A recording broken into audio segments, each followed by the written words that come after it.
Welcome to the Big Bets on Campus podcast presented by DraftKings Sportsbook. This is the Group 5 Deep Dive. I'm Mike Calabrese, joined by my Action Network co-host Duck. We're going to get into everything in the G5 here in Week 10 and hit our sounding off segment. I'll do a quick accounting, by the way, of my picks in recent history here under the Group of 5 Deep Dive banner. It's not been great. Actually, my picks have been turbo dog shit. Let me just get this out of the way right away. There's been some bad breaks, some bad looks. It doesn't matter. Nobody cares why you get it wrong. You're wrong. You have to deal with it. Luckily, we have a bad beats hotline, 959 bad beats. It's your God-given right as an American, as someone listening to this podcast, to call me a candy ass, to call me a non-ball knower, a square, a chump. That comes with the territory. That being said, I get to have a bit of a rebuttal here. I'm just as mad about my bets losing as you are because I've lost my hard-earned money on it. I've also had to deal with bets that I thought were decent and then just watch them just go up and smoke right in front of me. Stats of War, a.k.a. Parker Fleming there on Twitter. He does that little graphic every week on Sunday morning. Did we get beat that bad? ? Where he gets into the net success rate. The third weirdest loss, according to that metric, Buffalo against Akron on Saturday. Let me just go real quick on Pete Lembo. I'm sick of carrying your goddamn water, Pete. You really screwed me on this one. 5 giveaways, a fake field goal gone wrong. I thought you were a special team savant. We'd spend, half of August talking about max special teams for no reason in particular, I guess. That, good special teams can go bad special teams make all their kicks. They also got stuffed on 4th and 1 at the Akron 32 against an Akron defense made up of, misfits of. I can't even get into how bad their defense should be on paper, but apparently when they needed to, they got stops, they got off the field. You also lost to a team, this is for you, Buffalo, that went 2 for 14 on third downs, 2.3 yards per carry. You lost that game somehow. So not only was that bad news for me, when you look at the rest of my card, FAU 3 giveaways, Missouri State 3 giveaways, but I want to save the one that was most frustrating for last, which, I went 0 for 2 on my best bets last week. As I mentioned, feel free to call into the hotline, throw some more dirt on my grave. The App State Old Dominion over. You ready for this? App State, touchdown taken off the board for an offensive pass interference call. It was a rub. They called it pass interference, whatever. Next play, interception in the end zone, of course. App State, an interception at the Old Dominion 12-yard line. On the other side, Old Dominion gets it 2nd and goal at the Mountaineers 1-yard line. What do? Penalty, and then they throw an interception. They also missed not 1, not 2, but 3 field goals in that game. 833 total yards of offense and only 45 points. That's under porn, just unadulterated. You should have to put in your driver's license in the state of Texas to be able to watch the replay of that game. That's how bad it was. So all that off my chest here. I'm going to kick it to you, Duck. I know that we have not been trending in the right direction. I'm frustrated. You're frustrated. It just makes us work harder in terms of our research. And sometimes you just run cold. I've been running real cold.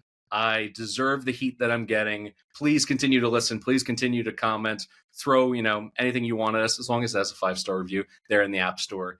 Duck, what are your thoughts on recent history here on the pod, and what are you sounding off on before we get into Week 10? Well, I'm not happy about it. And if you gamble for any length of time, you know that these stretches do come. They are imminent, that we're going to have to grind through this. And we are working hard, and we're burning the candle at both ends and putting the work in to try to find winners for everybody. We're not happy about it. We know it's been shit lately, but we're grinding, and we're going to get this turned around. And the season in totality has been a success. So we're getting back to work. My sounding off tonight, Clay Helton. The clock management at the end of that one, for those that were unaware, was atrocious. Georgia Southern, Ark State, we had the over. It didn't hit. 38 points in the first half, 45 points with 9 minutes left in the third quarter. Both teams ran cold. At one point, the live over-under was 76.5. Down 31-21 with 9 minutes left. Georgia Southern goes on a drive. The Eagles get down to the Arkansas State 13-yard line with 6 minutes to go. Down 2 scores. They have absolutely zero urgency. They run 8 plays from inside the 13-yard line. They are all running plays. There's no urgency. There's no pace. There's no timeouts called. There's no pass plays. They just don't give a shit. And they kick a field goal with 2 minutes left to go. Of course, they don't get the ball back. It doesn't go over the total, but my goodness, Clay Helton, that was just so atrocious from a descending team that needs wins. And they could not have cared less about scoring on that possession. Just absolutely awful. Before we get into our best bets here for Week 10, let's toss over to Stuckey for a quick word from DraftKings. The Big Bets on Campus podcast is teamed up with DraftKings Sportsbook. where new customers can bet $5 and get $300 back in bonus bets if your first bet wins, and 3 months of NBA League Pass. Love the thrill of live betting? DraftKings has got you covered. Bet live on star player props and in-progress games right as they happen. To get started, use promo code BBOC when signing up with DraftKings. Again, use code BBOC when signing up and bet $5 to get $300 back in bonus bets if your bet wins, plus 3 months of NBA League Pass. The crown is yours. Thanks, Duck. Now, as we turn to our best bets for this week, we have a reminder for you if you'd like to tail anything that you're hearing in today's episode. They're going to be quick slip links in the podcast and video description. It's going to allow you to populate your bets in your sports book of choice, or you can go to visit actionnetwork.com/bet now. Or even better, sign up for Action Pro, where you'll immediately get notifications anytime an Action Network expert tracks a pick, so you're going to get the best plays at the best prices. Right now, use promo code BBOC20 when signing up for $20 off an annual subscription. So if you don't have Action Pro yet, now is the perfect time to do so. Go in, use the code BBOC20 to get on board. All right, Doc, I'm going to come out firing here. I'm going to go to a tried and true part of this pod, which is over on UAB football games. 64.5 between the Blazers and the UConn Huskies. Overs, as I've talked about, really since I started on this show years ago, it needs three elements. It needs pace, it needs explosive offenses, and it needs defenses that lack fundamentals, and they just give up big plays. Now, together, UConn and UAB, UConn 6-2 to the over this year, UAB 5-2. They're both top 10 in terms of average points beyond the closing total. So they've been blowing past these numbers throughout the season. So why is this one hanging in the mid-60s? That's a reasonable question to ask if you're out there listening to this pod. It's because of the pace. UConn's 47th in seconds per play, 65th in plays per game, and season-long numbers for UAB are in the same neighborhood. But what did Mort do in his first game as the head coach in that big upset against Memphis? He used his pace to protect his defense. He knows that his defense is horrific. So what he did was he dropped it all the way down into the, over the 30-second threshold, which is just about as slow as you can go in terms of pace in modern college football to protect that defense. So what do I need UConn to do in this one? I need them to set the pace in terms of scoring so that UAB has no choice but to play catch up. Can they do it?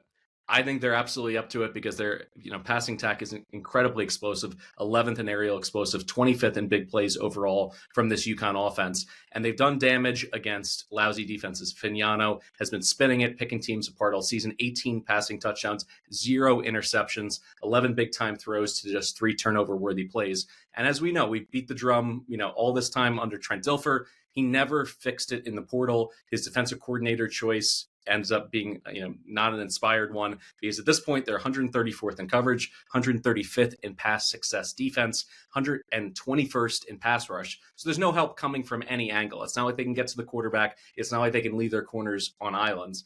And when you get the ball, you automatically get points against this Blazer defense. They're giving up 3.5 yards per drive, which is 134th in the country. Now, their win over Memphis, in my opinion, as I mentioned earlier, was a defensive anomaly because they had played keep away for so much of it. They also faced a backup quarterback in the second half that the Memphis staff didn't have time, ahead of the game to be able to put a package around him or even get him any, kind of reps for him to feel comfortable. They also get stuffed at the 1 yard line at the end of that game. Otherwise, it goes to overtime at 31-31, and that's going to be another number that goes over in a UAB game this year. So instead, they get a false start at the 1, they get 2 incompletions, another delay of game with the backup quarterback, and an incompletion to end that game. So in terms of games going over, I think UAB is still one of the safest bets out there on the board in terms of taking overs. And finally, I like the UAB offense, whether it's Ryder Burden or Kitten in this game. It's unclear who's going to be the starter. I like both of them. Corey Milliner, one of their star wide receivers, he basically stepped away from the team after 3 weeks. He was averaging a touchdown per game, over 90 yards receiving. It looked like he was just going to pack up his stuff and go to the portal. But then Trent gets fired, and all of a sudden he's back at practice, and Mort is saying there's things that he needs to do to get back on the field. Well, he's been practicing this entire week, so the likelihood of him playing increases by the day. And if you add him into a receiving core that's already really dangerous, I think that's going to be interesting against a UConn defense that allows a very high completion rate. They try to keep things in front of them, but they struggle to wrap up. when it comes to tackling. They're outside of the top 100 there, and that's why they lost to Rice. Rice just ran the ball. They missed 28 tackles against the Owls. Owls, gouge them for 300 yards on the ground. I think UAB has the balance, whether it's the run game or the pass game, to put up points here. And I'm going to go with over. So I'm going to get that kick started for our best bets here, over 64.5 between UAB and UConn. Let's hear your first play of week 10 here, Duck. Yeah, I'm laying it with San Diego State, 10.5. There might be a rogue 10 out there, so shop around, try and get the best line. That was such a spot last week for Wyoming in the last scheduled border war battle for the boot game for some time. You absolutely knew that they were showing up at home in that one. But I'm still not overly impressed with Wyoming and what we've seen from them this season. They've faced two of the worst defenses in the Mountain West Conference in back-to-back weeks, and they now have to line up against the best graded defense in the conference. San Diego State top defensive grades per PFF. Run defense, they're first. Tackling, they're first. Coverage grades, they're first. Special teams, San Diego State is tops in the conference. The Aztecs are giving up 2.7 yards per carry on the ground this season, allowing just 88 rushing yards per game. The rush offense for San Diego State, 200 yards or more in 3 straight weeks. Jaden Denegal and his emergence as a passer has been huge to unlock several elements for this offense. Wyoming has no pass rush whatsoever, 131st in defensive havoc, and Denegal should have time to go through his progressions, let the passing routes develop, and they'll throw it all over Wyoming in this game. San Diego State's defense, 16th in defensive explosiveness allowed, 20th in defensive success rate, 33rd in surrendering explosivity.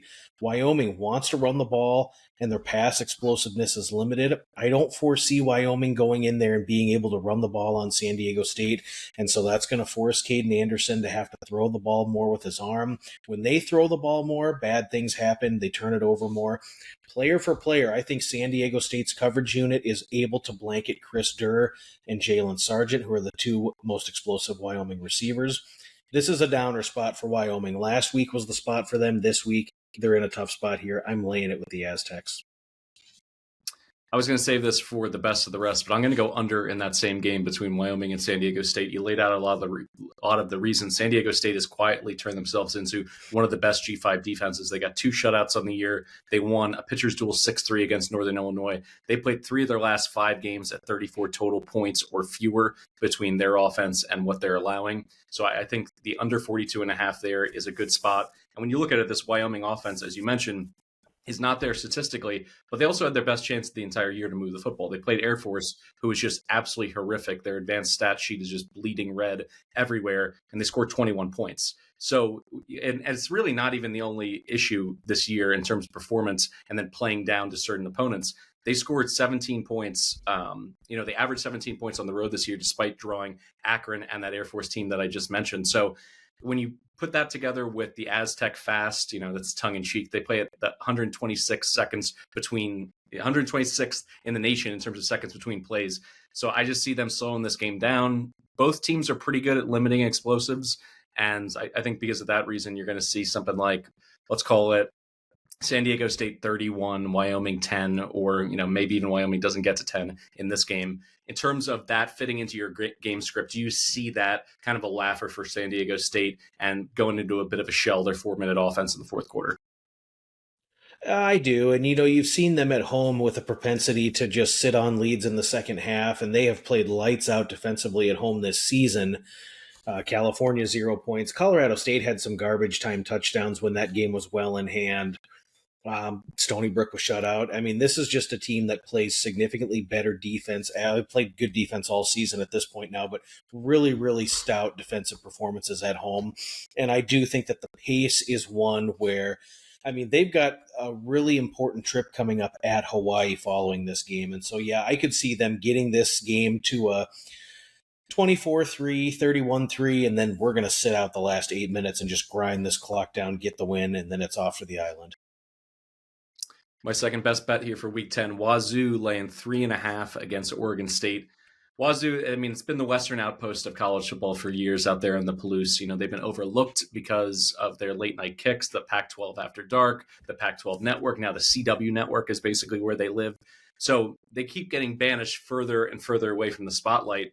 In relative obscurity, though, they're cobbling together a winning season. They're 4-4 right now with two wildly impressive losses, 3-point losses to Ole Miss and Virginia on the road. And that was an awful back-to-back travel spot for them. They lose, 22-20 actually to Virginia, and then 3 points to Lane Kiffin and Ole Miss. So I think with what they've been able to do recently, they return, they show that they have fight offensively. They play against Toledo. They beat the brakes off of them 28-7. They're 4-4 right now. I think this is going to be a bowl team.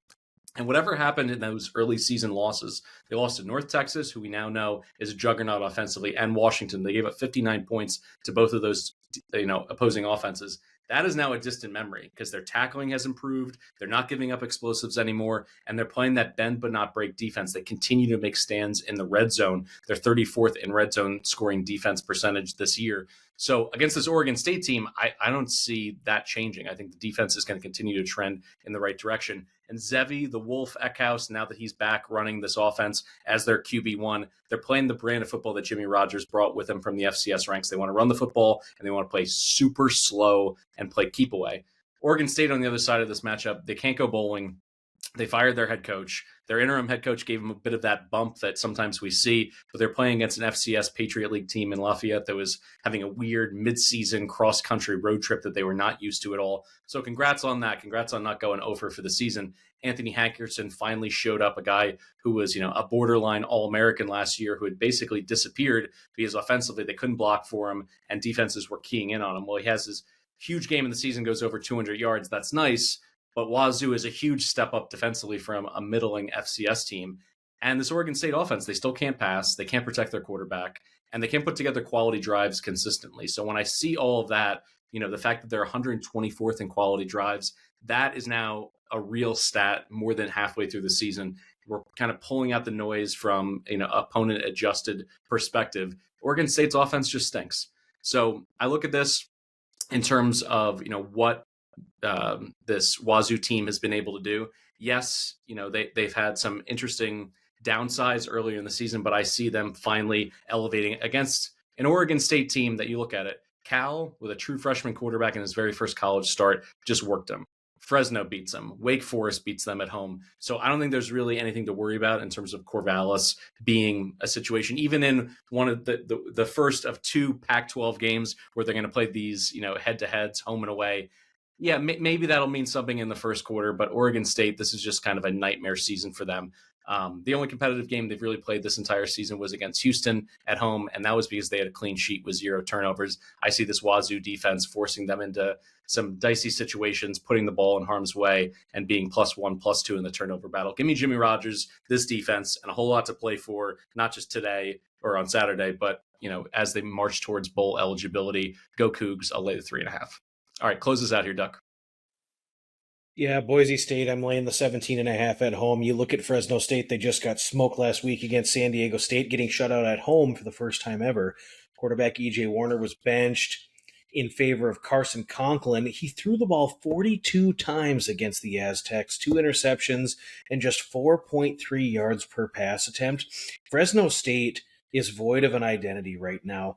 They've only run for 165 combined yards and 2.5 yards per carry the last 2 weeks. This is a team that wants to line up in 12 or 13 personnel, get the tight ends involved in the run blocking game, and just pound the rock, and they've completely gone away from it. Fresno is the 3rd worst rated defensive team in the Mountain West per PFF, and they're in the bottom half of the league in pass coverage grades, pass rush, tackling. I just do not suspect that this team is going to be able to stop Boise State here. Fresno defensively 120th in overall defensive success rate, 116th in finishing drives. The Bulldogs are 118th in early down success. Well, that spells trouble against Boise State. They're going to run the ball on 1st and 2nd down and play action with Maddox Madsen off of it. They're getting the tight ends more involved in the passing game. I just do not see a situation where Fresno State is able to contain Boise State. And now with the lost identity, they're going away from what has made them a stronger team at points during this season. Not going to be able to keep up. Boise State 9th in pass play success rate defensively, 16th in overall defensive success rate. Fresno State the last 2 weeks a combined 9 of 30 on 3rd down and 0 for in the red zone. Just spells trouble for a team that is just lost at this point in the season. So I'm laying the 17.5 with Boise at home. Before we get into our G5 Moneyline parlay, we have to talk about one of the biggest games in the American, really across the G5 for this entire season, and that's Navy against North Texas. There is a logjam of teams that are either undefeated or only have one loss in American play. So this one has been circled by everybody. It should be a fun game. It should be high scoring. And certainly for the winner, there is a path to the college football playoffs still available to them. Talk me through what you're seeing with the midshipmen and the mean green. Could be the game of the day in the entire slate. This is going to be an absolutely exquisite football game. I'll have on the main TV. Really a prove-it spot for Navy. After you look at their Charmin soft schedule that they've played up to this point, including 5 of the lower half teams in the American Conference, along with Air Force and VMI in the non-con. The concern here is that Navy gives up the yards and the points through the air in bunches. They've given up over 450 yards and 30-plus points each of the last 3 weeks. They were very fortuitous to come out with the win against Temple a couple of weeks back. And the Middies struggled with Tulsa for 3 quarters before pulling away on the road. So the road performances have not been great. North Texas's offense is elite. They've been playing well all season. I've been so impressed with Mestemaker, who should feast on this Navy secondary, which is 113th in explosiveness given up, 106th in EPA per pass, 128th in early down explosiveness allowed. And so this Navy secondary and the athletes that are lining up at linebacker and safety and corner are really just going to be up against us. North Texas should score here, and they should score a ton. So the question now becomes, is the Mean Green able to stop this Navy attack? Well, they were shredded in the second half against Army as the scheme just wore down this defensive front. We saw it time and time again where Army just kept coming after North Texas, and North Texas could not stop any of it. They couldn't stop any of the triple option elements, the fullback dive, the quarterback follow, the sweep. They just could not stop it. So North Texas's total defense the last 5 weeks has surrendered 438 yards per game and 33 points per game allowed. Navy has been excellent this season on third down and cashing in for touchdowns in the red zone. 29 out of 32 red zone trips have resulted in scores, 26 of those being touchdowns for the Middies. Navy is 6th in offensive success rate, 5th in EPA per play. This is going to be a completely tough test for North Texas's defense. The hesitation that I would have here with this one, because it does look like a dead nut over. This is the second time that North Texas has seen a triple option type of scheme. And of course, we all remember what happened last year when Army went down there and we expected this Plinko board of points and it ended 14-3. So there is some sort of variance that could cause for this to not be high scoring. But what I see here is Navy's team total over 28.5. They've exceeded this point total in every game except for one this season. I think they eclipse it here. I think they'll be able to match North Texas score for score. If they have the lead in the fourth quarter, it's because they've scored at least 28.5. And if they're playing from behind, they'll be able to increase the tempo, which we've seen. We've seen this Brian Newberry and Drew Cronick system do in 2-minute offenses this season. They've excelled in 2-minute at the end of the first half, so they can run some tempo when needed. But either way, I think that Navy keeps this game tight. My official play here is Navy team total over 28.5. I talked about it on the Saturday live show, taking FAU on a flyer. They end up backdooring a cover there against the midshipmen. Justin Ross, I brought him up. He's the best corner for Navy. He did not play against FAU. He's easily the highest rated guy in coverage. This is potentially going to be a disaster if he can't go. Navy is one of those schools that keeps it very close to the vest in terms of their injury report, who's going to play. So this would be the final, nail in the coffin for me in terms of their defense being able to do anything in terms of slowing down UNT. So just something to consider if you look at, early morning Saturday player availabilities. If you see anything about Ross, it's the difference between them being able to get off the field at all or just being basically, a 7-on-7 drill for Mestemaker, just picking them apart up and down the field. All right, with that, we are now on to our G5 Moneyline Parlay presented by DraftKings. We are going to go through here, pair up 2 games, give it to you, and hopefully we get some winners here. I'm going to get it started with one that's currently a pick. It's about -105. I would play it. I know that it should be a true underdog, but this one I'm just confused by, and it's Air Force against Army. And the cap is pretty simple. I'm on Air Force in this spot because the argument for unders and close games when service academies are battling for the Commander-in-Chief trophy is that they have familiarity with one another. They see exactly what their opponent is going to run in practice every single week. That's just no longer the case. That was old narrative. That's 2010 thinking. In terms of 2025, whether it's Navy or whether it's Air Force, they're doing different things, sophisticated things with their passing attack. Because Air Force really has two offensive settings. They have their traditional flexbone triple option, which they can run from under center, pistol, from the shotgun. They blend in elements there. But then they also have a downfield passing attack that they can get into. And Army doesn't have that at all. So let me focus more on this Falcon offense. Sarka is on pace to finish with the second most passing yards by a Falcon starting quarterback in program history. And last week was a good example of if the running game's working, they'll just keep going. So they're playing Wyoming. He only throws it 8 times. They ran the ball for 330 yards on the ground. He's averaged as a starter this year 17 pass attempts per game. And Army has no pass rush whatsoever. They're going to have no answers to be able to get to him. So if they do flip it into the pistol or into the shotgun and let him just work, I'm seeing him going for over 200 yards again. And I haven't liked this Army offense really since Captain America, since Bryson Daly, finished his time there. He was one of my favorite college football players of all time, certainly with the gambling implications as well, and how they closed out winning the American championship in their first year there. He was phenomenal. He gave them such an ability to close in the red zone, get into the end zone. They also had a little bit of fight in terms of their play action game and pushing the ball downfield at times.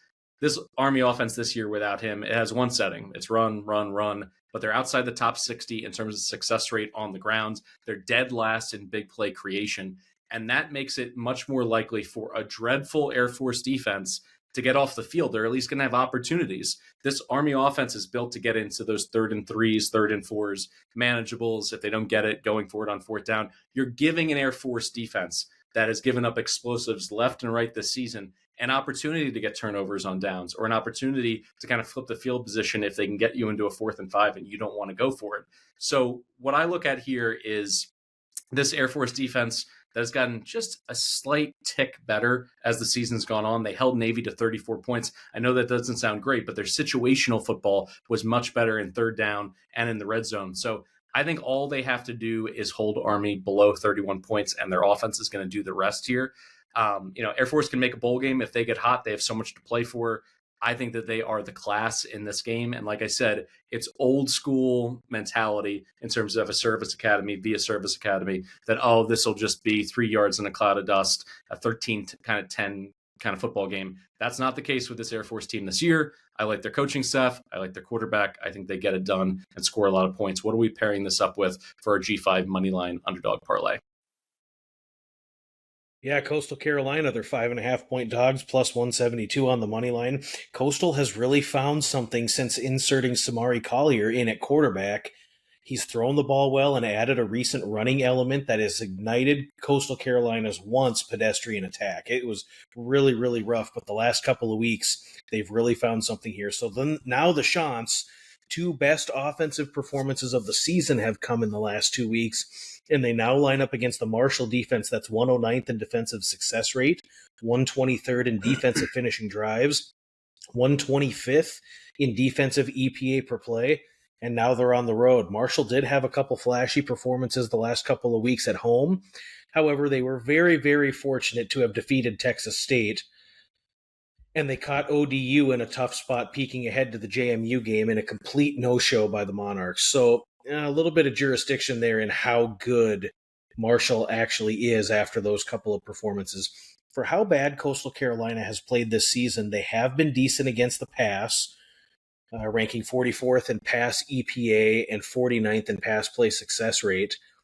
And now Marshall, again, has to go on the road. I think this is a spot for Coastal to really step up and jumpstart the rest of their season at home on Thursday night. They're going to get the crowd into it. They're going to have a good environment. Coastal can hang in there, and I give them about a 50-50 chance to win this game on the field. My power ratings have this lower. I think Coastal's live in this one, so give me the Chants on Thursday night. Great shout out on Collier. He absolutely makes a difference. And this is the time of year, whether it's guys packing it up, trying to save, red shirt and eligibility and not play, or they're injured. You're seeing it all the way up to programs like LSU.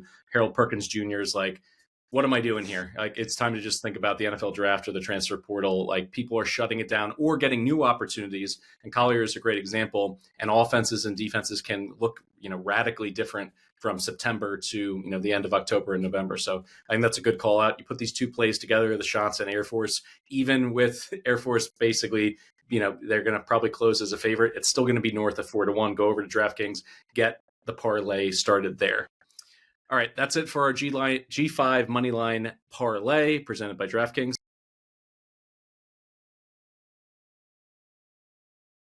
Check out the Parlay Express account on the free award-winning Action Network app, where we'll be posting this parlay. You'll also find a bunch of other fun long shot bets and parlays there as well. You can also find the quick slip link in the podcast and episode description, or visit actionnetwork.com/bet now to find and tail some of the plays that you've heard, including our Group of 5 Moneyline Parlay. All right, 2-minute drill time, Duck. I already threw out Wyoming against San Diego State, so I'll close out mine quickly. I'm going to go team total over on UNLV. It's sitting at about 33 out there in the market. I think you'd be hard-pressed to find a quarterback who has made himself more money in the past 2 months in terms of market value for the upcoming portal than Anthony Calandria. He's had 4 games with 3 touchdowns this year. He's on pace for 2,800 through the air, 700 on the ground, 28 total touchdowns. He's the perfect trigger man for this offense. And the top 2 offenses that New Mexico has faced in the Mountain West Conference, San Jose State and Boise, they dropped 35 and 41 on them, respectively. I think this number is sub 35 because they're coming off their best game of the season defensively. They really put Utah State in a box, holding them to 14 points. By playing keep away, though, and this is what's key, they held the ball for 38 minutes in that game. They're also 2 for 2 on 4th down to continue drives, keep the ball away from the Aggies, 2 separate 7-minute drives in that game. This is where the UNLV defense comes to my rescue in terms of their offense going over, because their defense will not allow you to play keep away because they play Matador defense. They're 133rd when it comes to surrendering big plays. They're 103rd in tackling, 131st in success rate allowed on the ground. Penalties have also been a huge problem for the running Rebs. They're the 4th most penalized team in the sport. So you're moving the ball downfield quickly. They want to get it back to them. They want to play in shootouts. They gamble for punch-outs and interceptions as well. They're 6th in takeaways with 16 on the year. So in terms of, a high-scoring game, they give me everything that I want. They're either getting the ball back for their team and their offense with a quick turnover, or they're letting somebody get into field goal range or scoring a touchdown quickly. Weather, by the way, always something to consider in the land of enchantment this time of year, late October. It's going to be perfect. It's going to be 60. It's going to be sunny. There's going to be no wind. Over on the team total, I'd play it up to 33.5. And then my last one for the 2-minute drill, FIU catching 3. If you remove Sam Houston State and UTEP, who are total abominations in Conference USA, and you look at the other 10 teams in this league, as underdogs in conference play, the Dogs are 12-4 against the spread with 8 outright upsets. Midweek CUSA football has been absolutely nuts, and I like this matchup for FIU, particularly in the defensive side of things. They're 30th in coverage, 37th in pass PPA. They really struggle to stop the run. So situationally, from a week-to-week basis, you got to watch out who they're playing. What can Missouri State do? They can throw the ball, and they can't run the ball at all. So they cannot take advantage of the inherent weaknesses in this FIU defense. The Bears are 117th in success rate on the ground, 125th in line yards, dead last in stuff rate. So they're just scared flat out to run the football. And they throw it a ton, 31st in pass rate in the entire country, and they become even more one-dimensional with Jacob Clark back in the starting role. He just threw it 44 times against New Mexico State, and he's an absolute statue from the pocket. If you watch this guy play, he made Drew Bledsoe look like Lamar Jackson. Like, it's unbelievable that he just gets back into like his little mini drop back 2 or 3 steps out of the shotgun and just stays right there. It's why he's taken 4.4 sacks per game in games that he's started and finished. And the Missouri State defense can be run on, and that's the formula for FIU, not just to cover in this game, but to win outright. You can be efficient, you can be methodical, you can move the ball on them, and that's why I'm putting this bet in the hands of Keyshawn Owens. Last 2 games for FIU and Willie Simmons, 42 carries, 361 yards on the ground, a pair of TDs. Feed this kid, control the game, win the game. That's my 2-minute drill. Over to you, Duck. Yeah, we're going all FCS plays, so this will be based on projections. Thursday night, Norfolk State takes on Delaware State, and they're playing this game at Lincoln Financial Field in Philly. Michael Vick and Deshaun Jackson square off with their teams.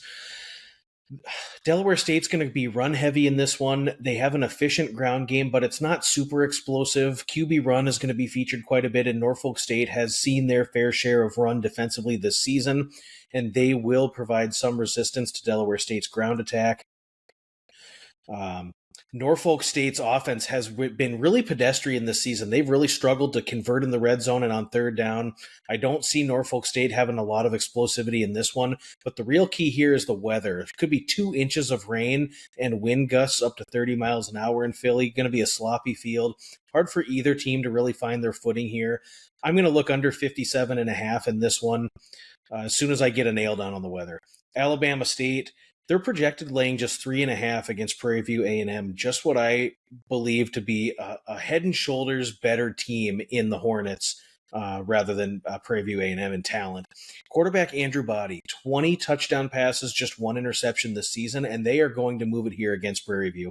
The strength of schedule has a massive edge to Alabama State. Prairie View has not seen an offense that will put the pressure on this defense in the last several weeks. Their last 5 opponents for Prairie View: NAIA Lincoln, California, which is that fake college team that never plays home games; Southern, Alcorn State, Grambling, and Northwestern State. Nowhere near the level of talent at quarterback, nowhere near the athletes in the skill positions. This one's projected at just 3.5. I'm absolutely going to lay it on the road with the Hornets here. Last one's going to be Bryant and Monmouth over 62.5. Last week with Derek Robertson out at quarterback for Monmouth, I was concerned about Hampton not being able to score on the Hawks, and they couldn't. Well, Bryant will be able to score on this defense and should throw a couple punches here at home against the conference favorite.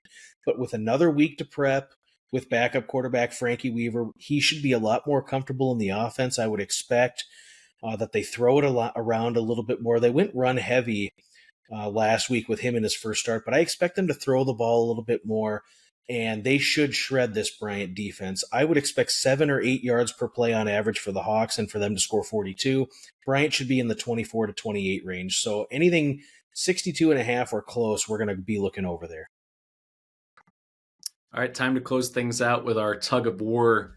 Duck, I am on your 5-yard line here, and just to be fair, because you've given me some, picks where I get to pick the game, and you're like, I'll defend whatever side, because sometimes it can be difficult to find, a game that we're clearly on opposite sides of. I'm going to return the favor to you, and then you throw Diego Pavia in my face. My sweet Diego, I have to fade him to be able to win this seasonal tug-of-war against you. But I'm going to do it. I'm going to take Texas in this one. I already put in the action app, by the way, a parlay north of 3-1 with Vandy and under. I still like the under either way. I went through the research. I feel like I can make my argument, but you get to start first. Why is Diego the man to get this road victory in the SEC for you? Well, we are looking at possibly Vandy's toughest test of the season on the road against an elite-level Texas defense, and Vandy has done nothing other than rise to the challenge in every other situation this year and really should be considered at large for the college football playoff. If you look at Texas, they do grade out well in nearly every defensive metric. The one chink in the armor for Texas is early down success, where Vandy thrives. First and second down, running successful plays to put this team in third and short, where they're converting 53% this season on third down. And because of the early down success, they've had creativity in the playbook for Vanderbilt. They've been able to do some things and have some unique calls because they have had such tremendous early down success. I think that Vanderbilt will have sharp success here in early downs. I think they'll be able to get some of their playmakers involved in the passing game. I totally look for Vanderbilt to have more success offensively than what you would expect. Texas's offense came to life a little bit last week, but look at where this team was at in the middle of the third quarter. Down by 3 scores, drawing dead. It took a special teams touchdown and some late magic to kind of get back into that one. If not, what's the narrative here? Vandy has stepped up defensively. The Doors grade out 13th in defensive havoc and 34th in explosiveness, 2 areas where Texas struggles offensively. Texas has given up 18 sacks, 53 tackles for loss, and they grade out 118th in offensive explosiveness, 120th in EPA per play. I think it's another low-scoring grinder, and I give Vandy a serious chance to win. I like Pavia on the farewell tour. All right, you made a little bit of my case for me. Addition by subtraction with Arch and the concussion protocol, bringing in Matthew Caldwell, who can run this offense. It's why he came off the bench, and they immediately gave him an opportunity to win the game. He comes in, he throws that game-winning touchdown pass against Mississippi State in Starkville. The atmosphere there, I think that shows what Sark and this offensive staff thinks of him. And he's had lots of reps in his career. Gardner Webb, Troy, he's a big kid. He has mobility. He can make all the throws. You've seen him be able to pull it in the run game already this season and get some big plays on the ground with his legs. It's the reason why he kept not one but two 4-star freshmen below him on the depth chart. Now, I understand it's a limited sample size, but I think that's why there's value in Texas at home here and why the market is aligned in the way that it is, and it's closer to kind of a coin flip game. The other piece of this is the Sark rumor. I think this could actually kind of galvanize the team. Usually their coaches come out in like three separate ways. They deny that they're looking at another job, in this case, the Tennessee Titans for Sark. They say nothing, or you can go in front of the media and do what he did, which is say that he's pissed off, it's not true, he's angry, and use it to fire up his team, whether it's true or not. By the way, like Texas Twitter is just like, oh, that ESPN reporter or the Athletic, whoever said it, she made it up. It's like, I mean, that's where we are as a society. If you hear anything that you don't like, it's just fake news. It's all made up. Like coaches, the amount of coaches who basically say that they're going to do something, like Lane Kiffin said, oh, I'm going to take the USC job, and they almost murdered him in Knoxville, Tennessee. Really, since that moment, coaches just lie through their teeth. Like even Nick Saban said it, like, I am not taking the Alabama job. And then 48 hours later, he's on a plane to Tuscaloosa taking the Alabama job. In the current atmosphere, you have to lie. If this is true, he has to lie because he has to keep everything going in terms of his locker room, the recruiting trail, the transfer portal, everything. But I like what Sark did. I think he had some fire to him, whether it's true or not. This is a Texas team that still has so much to play for, because when you look at it, they've lost 2 one-possession games this season. But if they win here, they're going to wake up on Saturday morning, November 15th, against this Georgia football team. They're likely, Texas will be 10th in the country at that point. That'll be their Super Bowl, the team that's been the boogeyman for them ever since they come into the SEC. So the season's far from over from them. They can still work their way into the college football playoff with a win here. And the last piece of it, in terms of the game within the game, Texas's pass rush, 10th in the country, Vandy pass blocking, 119th. If the game script goes Texas way and Pavia cannot use all the run game and all the motion and all the eye candy to force them to defend 53 yards, if they just know that he has to throw the ball and they can pin their ears back, I think this could be a really good spot for Texas. So I've talked myself into it. We'll see if I can get into your end zone and close this out, or if we extend it by at least another week. That'll do it for today's episode of the Group of 5 Deep Dive under the Big Bets on Campus banner, presented by DraftKings. Thank you so much for tuning in and listening. Don't forget to download the free award-winning Action Network app and leave us a 5-star rating and review wherever you listen to the pod. Also a reminder, if you go over on X and tag Playbook, you're going to be able to put together plays right from the Action Network app. You can screenshot it, throw that screenshot in at Playbook, say, build me a custom parlay. And what's great about that is it comparison shops for you. It'll give you the best prices out there in the market. If you haven't already, please subscribe to our YouTube channel, subscribe, comment. All those things help to build the visibility for our brand. Thank you so much for listening to the Big Bets on Campus podcast. And as always, best of luck with all your bets.